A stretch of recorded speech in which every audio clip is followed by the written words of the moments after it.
It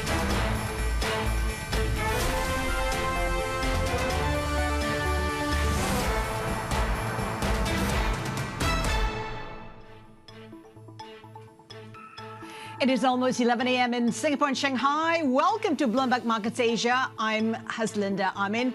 Here are the top stories. Asian stocks rising after stronger than expected U.S. jobs data boosted optimism over soft landing for the economy. Skepticism of a China stock rally growing louder, even as the NDRC says it will hold a briefing tomorrow to discuss policies to boost growth. Also ahead, Israel marks a year since the October 7 Hamas attacks locked into a multi-front war with no clear end in sight. And we have a great lineup of guests to talk about the impact of geopolitics on the markets with Jessica Ziski from Nuveen and PwC's Alexis Crow. Well, let's get you to markets first. Asia clearly in the money after the U.S. jobs data, beating all estimates out there, suggesting its economy perhaps may just achieve that soft landing it is after. The MSCI Asia Pac Index up 0.8%. And by the way, global stocks near all-time highs, risk premium at 2-decade lows. We're keeping an eye on the Hang Seng Index, currently up by 0.8%. Pairing some of those gains we saw this morning, optimism, the rally this time is different. The Hang Seng, by the way, also up by 35% year-to-date, set for its best year since 2017. We're keeping an eye on the Japanese yen in particular. 148.62 is a level that we're seeing right now, inching ever closely to that 150. Perhaps that's the level where the BOJ may just be intervening. Well, we asked some of our guests about the stronger than expected U.S. jobs report and its implications for Fed policy. Inflation is dead. Inflation is not dead. Enough talk about the Fed should only be concerned about maximum employment. It should still be concerned about its dual mandate. This is, across the board, a very strong report. If you look in the under components, retail, professional services, education and health services, all significantly beat above their 3-month running average. I think the Fed should still go another couple of 25s. And then I still think they should go next year. And I don't think you're going to create any instigant for more inflation here. I just think the rate's still too high. We've been saying slowing but not crashing, and I think certainly the markets and the Fed were very focused on potential downside risks as a result of the weaker labor market reports. Market rhetoric has clearly shifted away from the recession fear.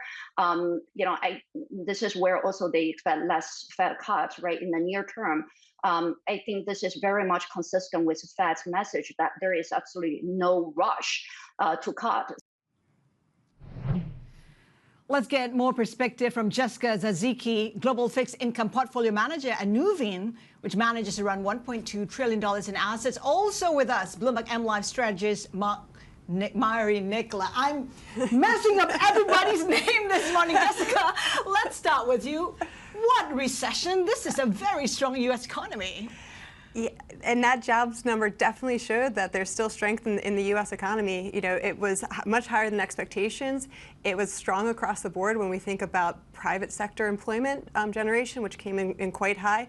Wage earnings also beat. So all around, it was a pretty high and pretty solid jobs number. And this is coming after we ended the quarter with a 50 basis point cut and a significant amount priced into the market with 9 to 10 cuts from the Fed through 2025, which was quite aggressive from our perspective and our view. We thought, again, similar to what we saw in Q4 of 2023, that the market had gotten ahead of where the data was. We're looking at a GDP print for Q3 at 2.5%, pretty solid services. And so we were thinking about kind of positioning. We wanted to be a bit more neutral in terms of duration. We didn't want to chase the market into this rally because we thought the U.S. economy was stronger than expected. And that one data print, kind of prove that point out. And we saw a 20 basis point rise in rates and, starting to reprice and rethink about what the Fed's doing. And you have to reprice what the Fed's doing. I mean, people are talking about 50, but you know what? Yeah. Now with that data, it's going to be 25. Absolutely. If it does anything. Yeah, absolutely. Like, it doesn't make sense anymore to put in 50 basis point cut when the Fed clearly shifted the focus onto the labor market. Labor market comes in strong. So how do you justify 50 basis points when the labor market is actually resilient? So I think this week you focus on inflation. Does inflation continue to slide? That's even better, because then you have the Fed continuing to cut rates, but the economy pretty strong and resilient, and that just bodes really well for stocks and as well for emerging markets. So Jessica, that 25 basis point cut perhaps in November, in December, some are also asking perhaps we should be bracing for a rate hike. I mean, this is an economy that's really strong and inflation remains resilient. Yeah, I mean, I don't think we're headed into a rate hiking cycle. I think, we're headed into still modest cuts within the U.S. I think they have enough room as inflation trends towards 2% to take out some of those emergency cuts that we saw at the end of the hiking cycle. I think what's been the challenge, and I think what will continue to be the challenge in the markets, is the Fed communication. I mean, look how quickly they pivoted in July, and now they may have to pivot back to slowing down market expectations. So when we think about Q4, we're in for a bit of volatility in the rates markets, but we're definitely headed towards lower rates, not higher ones at this point. Perfect environment for stocks to continue trending higher. Absolutely. You've got global easing, pretty good liquidity in global markets. It just sends a benign overall environment for risk. And I think that's one of the key things that the markets are going to continue to focus on, especially for Asia. Asia is still going to wait and see what happens with China. And of course, when we wait and see, at least we have the other global pillar for growth standing up and being a lot stronger and more resilient than expected. So as Jessica mentioned, we have growth trending towards 2.5%. That's pretty solid for the U.S. It also depends on corporate earnings. Can corporate earnings justify the continued rally in stocks? Well, the good news is this season, the bar is set pretty low. So you don't have that much to beat, which is great, right? So I think any upside surprise comes in, and then not only do you focus on tech, but you focus on a more broad-brushed resumption in global stocks, and that will also be really positive. How should we be positioning in the bond market? That's a great question. We're kind of set up we know that the Fed will quickly pivot if growth starts to deteriorate, as we saw from July into the September cut. So if they have concerns around growth going slower and lower, they will quickly pivot into more aggressive scenarios in terms of rate cuts. And kind of puts an anchor on how far spreads can actually widen out in this environment. If you know that there's a Fed put there, that they're ready and willing to act, it makes fixed income still a pretty attractive asset class with overall yields at relatively attractive levels, and then kind of adding in that spread component, and where you can see opportunities in the investment-grade corporate space, as well as in emerging markets, as well as in high yield. You need to make sure you're getting paid for that risk reward, given the overall levels of spreads and how tight and how fast they've come in. But there's definitely opportunities within the fixed income market. Are there any sectors that you would recommend or see better opportunities in? So I'm focused on green and impact investing. So there's plenty of opportunities. What we're seeing in that space around the utility markets, where we continue to see utilities issue green bonds and continue to green their portfolios, which is what we want to see. And what we're seeing from that perspective is that is actually starting to feed into their bottom line. Wind and solar projects are the technology is getting cheaper and cheaper, so it's actually a much more effective way for them to start to produce energy, especially as we see battery storage technology get better, and that feeds into stable cash flows, which is what we want to see as a fixed income investor. Where do you see risk? I mean, you're from the U.S. coming here to Asia, and we talk about China and how perhaps that stimulus is good enough. Some say perhaps we need to see more fiscal. Do you see China as a risk? I would say there's a decent amount of risk in Q4. U.S. elections, China stimulus. I think the fixed income market has been a little bit more reluctant than what we've maybe have seen on the equity side in terms of the overall China stimulus, and waiting for those details that we hopefully get on the 8th to understand a bit more around where the stimulus is being directed, and also thinking about that stimulus from a global perspective and that multiplier effect, which I think will be a little bit lower than what we've seen in years past. But what it does do is the stimulus will put a floor on the weak economic data in 2024 and potentially have some positive uplift in 2025, which should still be good for overall sentiment in the market. And Mary, in terms of risk, we have the likes of Nomura, JP Morgan saying, you know what, they're pretty skeptical about the rally in China, because at some point, the focus goes back to fundamentals. Absolutely, but at the same time, as Jessica mentioned, they are putting a floor under the equity markets with what they've come out. They've come out collectively, and they've been very clear that they want to put an end to this downside. So obviously tomorrow will be key in terms of what we hear from the NDRC, but overall, we also want to see what the data is coming out in terms of holiday spending. Has it changed consumers? Because we have to remember that consumer is a really critical part of that China rally to be sustained. So overall, I think what they've done is supported the overall outlook. But yes, there are still challenges, right? We don't have any support for the developers, Chinese developers. We still don't have any sort of consolidation in terms of what's happening on the oversupply and the overhang in the housing. So there are still challenges, but overall, everything's moving in the right direction. Moving in the right direction in China, what does it mean for Chinese bonds? We've seen massive rally there. Yeah, I mean, I think the PBOC and the Chinese government is still going to be pushing for monetary easing policy.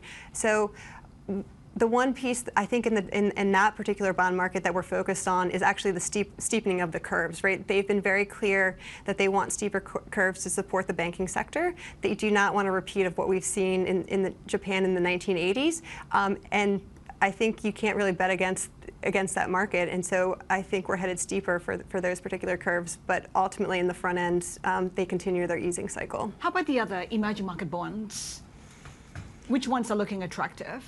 So from the emerging market perspective, you know, we're still focused on more up in quality and bonds that maybe what we're seeing in this space is we're actually starting to see rising stars and upgrades in emerging markets. So we're actually from our perspective focusing on sovereigns and corporates where we think that we're going to see an upgrade and maybe a little bit less correlated with the broader market. So thinking of specific Caribbean nations that are headed towards an upgrade. We got a nice surprise from Brazil that moved from BA1 positive, and that surprised the market. So they're trending in the right direction. So maybe some opportunities in Latin America as well. All right, Jessica, thank you so much for being here. Jessica Zaziki of Nuveen and Bloomberg MY strategist Mary Nicola, and I got both names right. Still to come, mainland Chinese market set to reopen Tuesday after the Golden Week holiday. We'll take a closer look at what to expect. Keep it here with us. This is Bloomberg.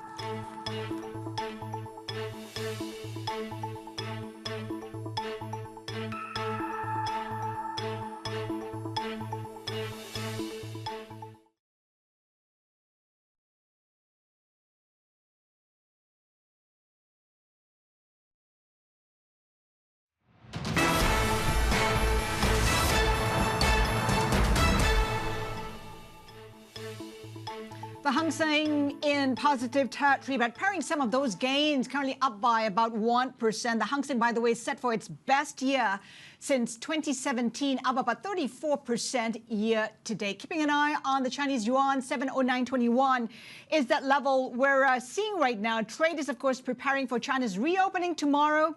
First day back since its stimulus measures, the NDRC will be hosting a briefing and trepidation on what it has to say.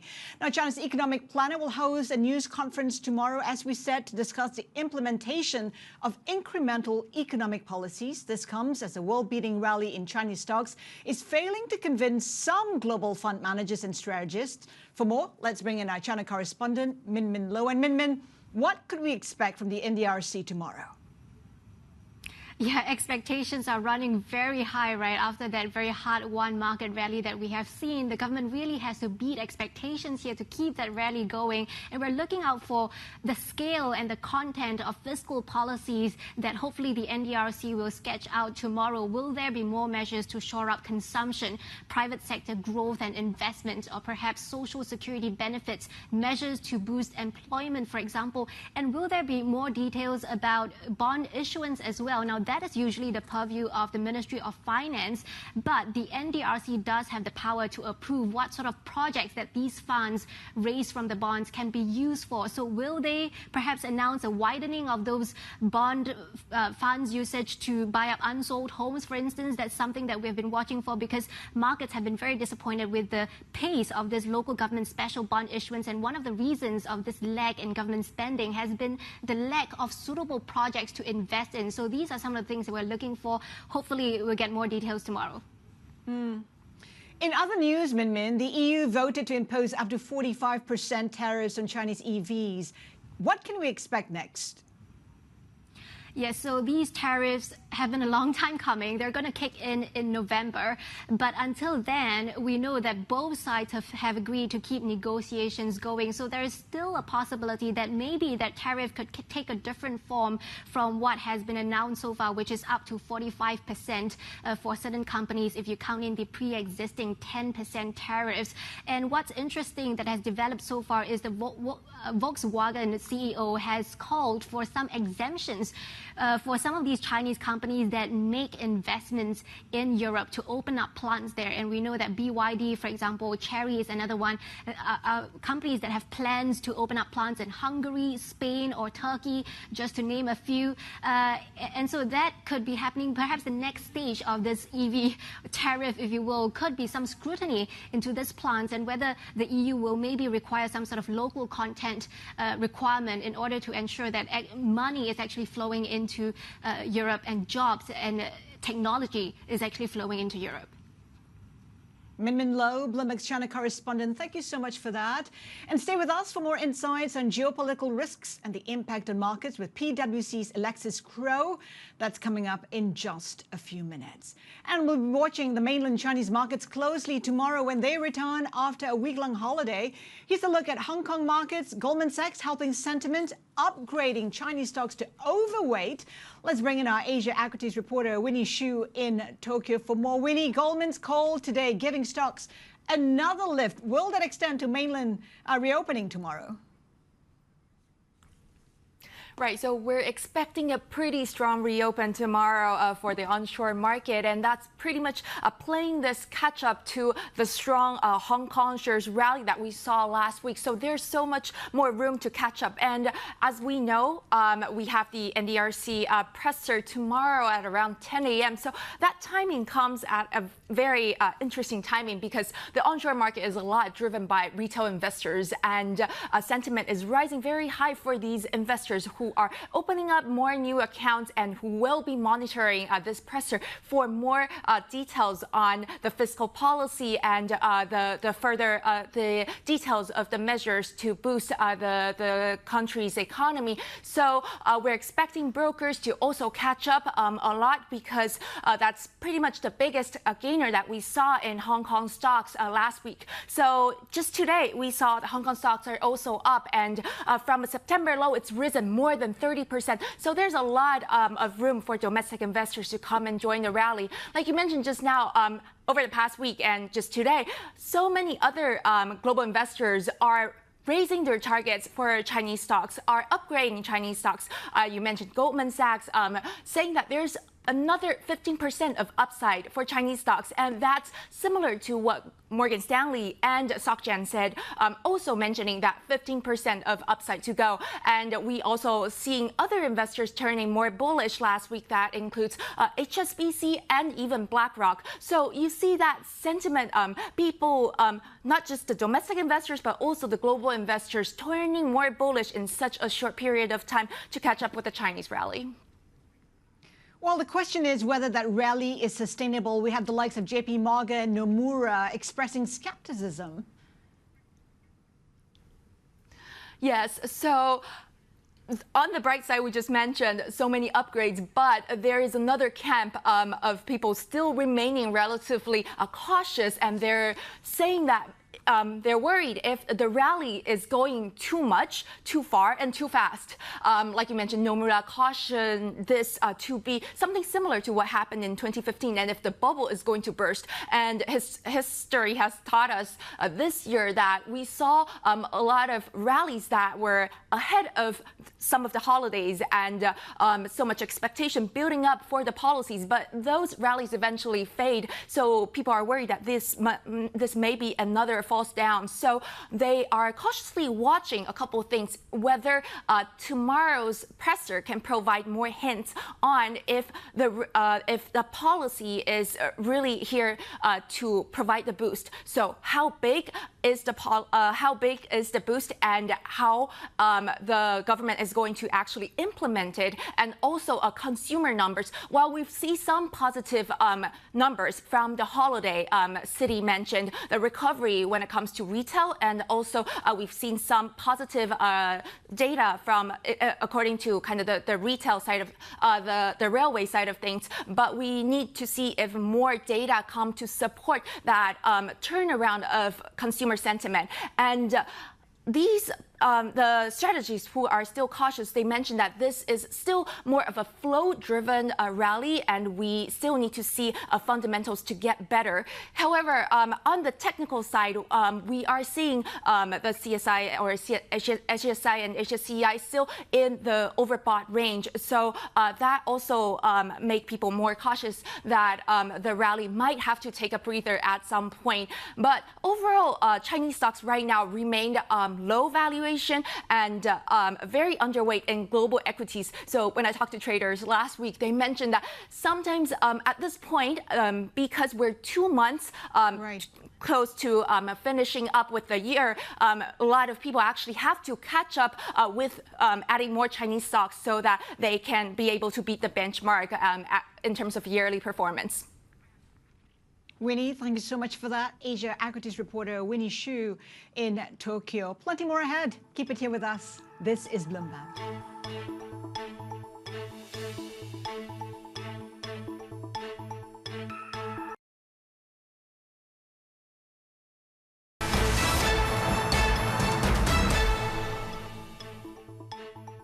Welcome back. Here are some of the top corporate stories we're following. Rio Tinto has confirmed it's made an approach to acquire Arcadium Lithium. Rio says the approach was non-binding and there's no certainty any deal will be agreed to. In a separate statement, Arcadium Lithium confirmed that it had been approached as early as 3 months ago. Citigroup analysts suggested Rio should buy Arcadium, with the lithium miner trading well below replacement value. Bloomberg has learned Tencent and the founding member of Ubisoft are weighing options, including a potential buyout of the French video game developer. Sources say Tencent and the Guillaume family are speaking with advisors on how to stabilize Ubisoft after it lost more than half its market value this year. Ubisoft shares jumped 33% on Friday following the report. Let's take a look at China tech stocks, in particular SMIC, extending that rally we saw last week on the back of optimism about the fiscal stimulus China may provide. SMIC up by 18%. It was up almost 30% just last week. Hua Hong Semiconductor also in positive territory, along with the likes of Weibo. And we're keeping an eye on Chinese EV makers on the back of that potential tariff imposed by the EU, up to 45% tariff that may be imposed. Plenty more ahead. Keep it here with us. This is Bloomberg.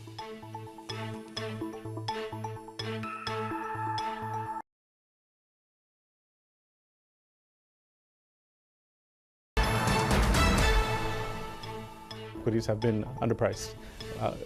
We didn't time it. And we know that when markets open again tomorrow on the mainland, there's a possibility of a pullback, but our view is long term. Now, in that context, the initiatives that come out tomorrow probably are continuing to support the consumer first, and then moving on to other industries as well. At some point, the cycle turns. You know, it's better if it happens quicker because of government action. But it would have happened anyway just because of the cycle. Some companies would have gone out of business, etc. So on a long-term basis, we think it's the right place to be. It's a bit different because I do think we really had like 3 days in a row of kind of waves of positive signal surprise. It's a bit departure from the usual policy support. They've already been giving so many positive signals. It would be kind of counterproductive if they disappointed the markets at this point. Some of our guests weighing in on the stimulus-driven rally in Chinese stocks. Of course, we await that reopening of the mainland Chinese markets tomorrow. Let's do a check on how it's looking in terms of those markets open today. HSI, of course, extending its gains, is about to head on to launch the Hang Seng higher by 1.1% right now. The Nikkei 225 coming back from lunch, up by 2%, driven pretty much by that weaker yen. The Nikkei getting a boost from weaker yen, autos, tech in particular, leading those gains. And by the way, yen nearing that key 150 level, it dropped more than 1% versus the USD. If you recall, on Friday, traders keeping a close watch for that BOJ intervention if we get to 150. And by the way, the yen, the worst G10 currency year to date. And some lines to tell you about coming out of Japan. We have Kato saying that the sudden FX moves have negative impacts on companies, on its citizens, and that the currency moves are being watched very closely. That he wants the BOJ to communicate carefully with the markets when it comes to its policy expectations. It expects appropriate policy management towards that price goal. Kato wanting the BOJ to communicate carefully with the markets. In terms of the oil market, let's take a look where oil is trading at this point in time. Of course, oil surging last week on the back of heightened conflict in the Middle East. Currently, Brent crude down by 0.4%. New York crude down by 0.2%. And as Israel marks a year since the October 7 attacks by Hamas is locked into a multi-front war with no clear end, Prime Minister Benjamin Netanyahu is also still weighing how to respond to Iran, which launched a salvo of almost 200 ballistic missiles at the Jewish state last week. Bloomberg Horizons Middle East and Africa anchor Jumana Basachi joins us now from Dubai. Jumana, take us through the very latest. Yes, well, the latest is, of course, it is marking now 1 year since those October 7 attacks. Exactly 1 year ago was when those Hamas militants stormed the Supernova Festival, many of the kibbutzes, killing 1,200 people and taking 240 hostages, of which about 100 still remain in captivity. It was a deeply traumatic day for many, for everyone in Israel, but was also a significant turning point for the region. And since then, Israel has engaged in a very heavy military campaign, not just against Hamas militants, but more recently in the last couple of weeks, this has expanded into a multi-front conflict. You talk about the Iranian ballistic missiles that were fired towards Israel just last week. We are sitting now waiting for potential Israeli retaliation. What form that reprisal will look like will be key for direction from here. And at the same time, there is a very active front still being engaged in Lebanon. You talk about the ground incursion that started a week ago, a lot of fighting still taking place at the border. Heavy airstrikes are continuing from Israel into Lebanon. And just in the last 24 hours, again, reports, the IDF are reporting that Hezbollah rockets are being fired into northern Haifa as well. In addition to that, ongoing tit-for-tat escalation with those Houthi rebels who have been launching attacks on vessels going through the Red Sea. And so 1 year on, the situation is still very fraught and a situation that at this point is unclear how it's going to unfold, but definitely one of the most heightened points of geopolitical tension that the Middle East has seen in the last few decades. Jumana, has this started to redraw the map of the Middle East? I think that is the question that many people are asking, Haslinda, and it seems pretty clear at this point that Israel are fronting this multi-front conflict with the view of, one, the right to self-defense, and of course that is something that the U.S. has been reiterating, but at the same time with the view of eliminating the military infrastructure and the capabilities of the so-called axis of resistance. And these are the group of allies allies of Iran, represented by Hezbollah in Lebanon, by their allies Hamas, the militants in the Palestinian territories, and those Houthi rebels that I was talking about as well. And so the reason that these wars are so active across the region are because of that stated aim to neutralize the so-called axis of resistance. And you could speak to successes on that front, namely with the killing of Hassan Nasrallah, key figurehead for Hezbollah, who was killed in an airstrike a week ago in Lebanon. But I think the key question for the region from here is, at what point do these strikes stop? At what point does Israel actually fulfill its war objective of neutralizing some of those opponents? And it is unclear at this point whether there is going to be a diplomatic off-ramp and whether this region is any closer to achieving the ceasefire that many in the international community have been calling for. And of course, we heard from Kamala Harris saying that she'll continue to push for a ceasefire in Gaza. Isn't it true, though, that it does feel like the U.S. has limited leverage in this? And we've written a big take about that this morning, so I would highly recommend for Bloomberg viewers to read the story that we've written on the terminal about the limited influence that the U.S. has had recently in the last couple of months over influencing Israel's decisions, especially when it comes to launching these new fronts in the war. But at the same time, the U.S. has reiterated that Israel does have a right to self-defense. And you will recall that when Iran launched those ballistic missiles towards Israel a week ago, the U.S. actually helped Israel intercept some of the missiles that were being directed towards some of the key cities. And so the response since then has been one of U.S. wanting to cooperate with Israel and help with its self-defense, but at the same time also reaffirming the need to de-escalate. And of course, everyone is watching very closely to what Kamala Harris has said on the topic. She gave an interview with CBS, 60 Minutes interview yesterday, reiterating that she too would like to see a ceasefire in the region, because there's also a perception, Haslinda, that a ceasefire in Gaza would also unlock a ceasefire amongst these other fronts where the conflict is also intensifying as well. And even before Hassan Nasrallah's killing, he was very explicit about the fact that the situation in Lebanon is very closely linked to what is happening in the Palestinian territories. And therefore, if the situation can get resolved or can at least calm down, then the key to unlocking that will have to be a ceasefire that emanates from Gaza, but still a lot of daylight between the various parties at this point. Right. Jumana, great reporting. Bloomberg Horizon's Middle East and Africa anchor, Jumana Basachi in Dubai. Let's bring in Alexis Crow, partner and global head of geopolitical investing practice at PwC.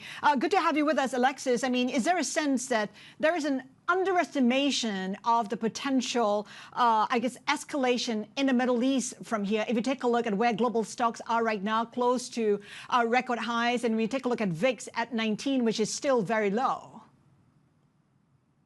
Yes, no, absolutely. And thanks so much for having me. So our forecast at the start of the year for 2024 was that market participants were hugely misunderestimating the extent to which any escalation of this conflict in the Middle East could actually push oil prices north of $100 a barrel. And certainly, again, as you note, WTI is 74, closing at 74 on Friday. Oil markets have still been rather muted in response to this present escalation. And so absolutely, we can see the extent to which any congestion in the Straits of Hormuz could actually push oil, again, north of $100 a barrel, which would, of course, potentially bring economic growth to a standstill across the globe. How are you assessing that muted response in the energy market? I mean, $74 a barrel despite escalating tensions in the Middle East. How do you make sense of that? Well, it's interesting. I think, even going back, I was sitting in the region on October 7th last year, and I think even watching the market response being quite muted. You noted VIX, so VIX came up, U.S. Treasury purchases increased, but largely, the view from sitting within the GCC specifically is like, oh, this conflict might be slightly contained. This is an age-old conflict, and it's going to be slightly contained. Where I think we've gotten into a new territory is the fact that we have the GCC oil exporters plus Iraq produce about a fifth of global daily oil demand. And so, again, if you think about the Saudis' contribution of that, the Saudis have a refinery on the West Coast who can actually get through the Suez that way. But if you think about the rest of the exporters coming through the Straits of Hormuz, this is hugely, I would say, potentially dramatic for global markets. The other thing that's interesting to note is markets consistently overestimate the extent to which Iran is integral in global energy markets, particularly on the oil side. So market participants often posit Iran for having about 3 million barrels of production capacity per day. Our latest data shows that about 2.16 production in Q1 of this year. Now, if oil imports are specifically down in Iran or nil, which is what we actually see, and consumption is about 1, then you're only exporting about 1. So Iran is not necessarily a huge puzzle piece within global energy demand. It's the rest of the region, I think, that's mostly problematic. The thing is, the current energy dynamics have changed as well. If you take a look at India, for instance, it's begun to import cheaper oil from Russia. Surely that plays into how the oil market would shape up. Yes, no, it's so fascinating, Haslinda, because one geopolitical consequence of Russia's invasion of Ukraine, you mentioned the rewriting of the Middle East, but there's certainly been a rewriting of the global energy map. So what we've seen is, of course, Russian Urals flagship crude destined for Chinese refineries at a much discounted price. So in turn, China has actually reduced its imports of Saudi crude, and Russia has now become the largest supplier to China. You mentioned India, which is very clear, so reducing Saudi imports and replacing these with cheaper Russian exports. And so in one way, certain Asian countries are not necessarily as exposed or vulnerable to the current conflict in the Middle East as, say, they might have been in 2021. But what's interesting to note, of course, is that Western European countries who are still dependent upon foreign oil to be able to meet final demand, have, of course, curtailed imports from Russia and replaced these with exports from Saudi Arabia, for example. And so actually, any potential prolonged escalation or conflict in the Straits of Hormuz could potentially also render European economies much more vulnerable to a sustained disruption. Alexis, how should investors look at this? Where are the opportunities? What's a buy? What's not? Well, it's fascinating because we always have to note the extent to which, yes, geopolitics makes investors skittish. So the Tadawul, the Saudi Stock Exchange, has closed in the red over the last 4 days. And you've seen some of the investment banks say that, okay, we're actually putting more of a risk premium on holding Tadawul stocks. But what we would say is that's potentially a dislocation in the market and a buying moment, not only in liquid markets, but of course in private markets as well. And so if you are actually to bet on the fact that, well, first of all, oil going north of $80 a barrel makes budget deficits more feasible in a country like the Kingdom of Saudi Arabia. The second thing is the extent to which a country like Saudi or like the UAE and other GCC countries are using the windfall that they've gained since 2022 in an elevated oil price environment and investing in the non-oil-based economy. And so in a country like Saudi, where, again, this is a country with an emerging middle class, in a country like the UAE, which is magnetizing talent, many investors are braced for actually gains here, be it in the private equity space or, again, in liquid markets. Alexis, we keep hearing from our guests that the U.S. election is a risk for the market. Is it a risk for the China rally that we're seeing right now, you think? Oh, it's interesting. So I would say certainly if we look at the extent to which protectionist movements coming out of the United States can impact the Chinese economy, you can go back to the beginning of the trade war in 2018 and see that it actually created a dip in equity markets, which also created a buying moment for many institutional investors that were convinced of longer-term economic growth in China. So the extent to which a potential Harris administration or a potential Trump administration would be worse or downside for equity markets or in the longer-term economic growth in China, I think it's probably negligible, the difference between the two. So protectionism is very much here to stay within many Western economies. We've seen that in the BEV situation in Europe, and I think we're certainly set to receive more protectionist movements regardless of who takes the White House. Alexis, great assessment there. Alexis Crow, partner and global head, geopolitical investing practice at PwC. Thank you so much for your insights today. Still to come, we'll hear from Khosla Ventures founder Vinod Khosla on why he's investing in OpenAI and what the future holds for the technology. This is Bloomberg.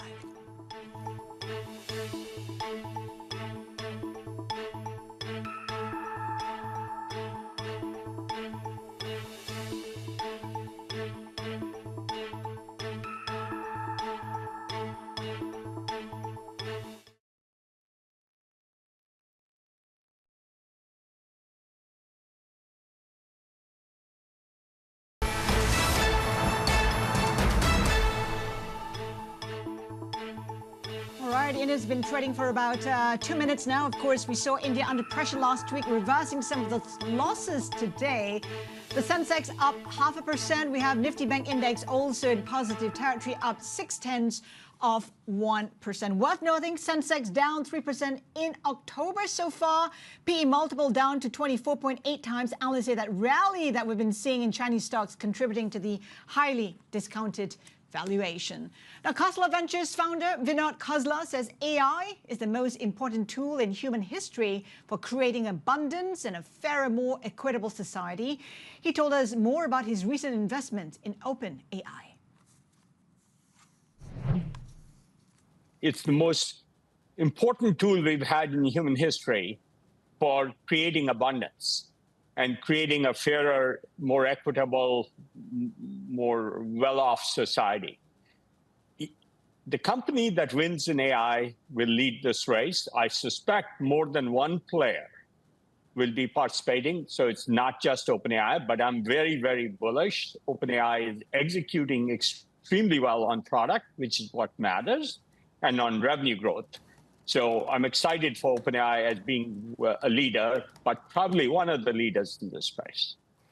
To be a leader, do you think Sam should take equity himself in the company?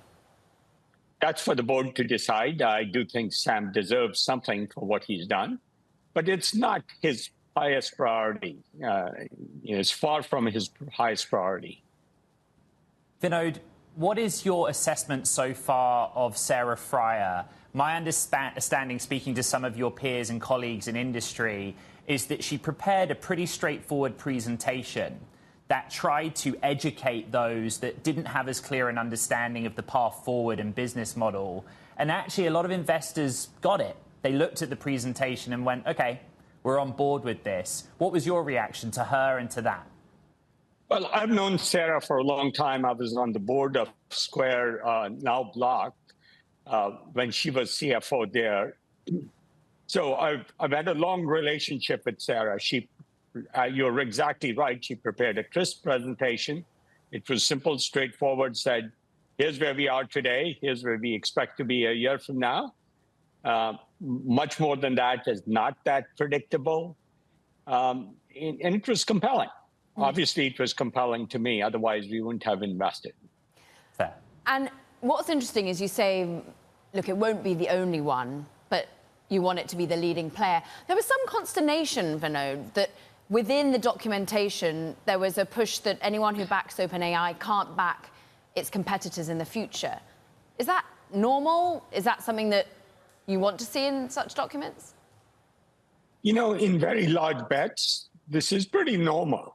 And it isn't a requirement. It's not a legal commitment. It's a mutual understanding, and we operate a lot on trust. So investors committed to get behind OpenAI and not its competitors. And that's pretty normal. And that was Khosla Ventures founder Vinod Khosla speaking with our colleagues Caroline Hyde and Ed Ludlow. Coming up, Singapore ends more than 180 years of horse racing in favor of urban development. We'll discuss the implications for its property sector next. Keep it here with us. This is Bloomberg.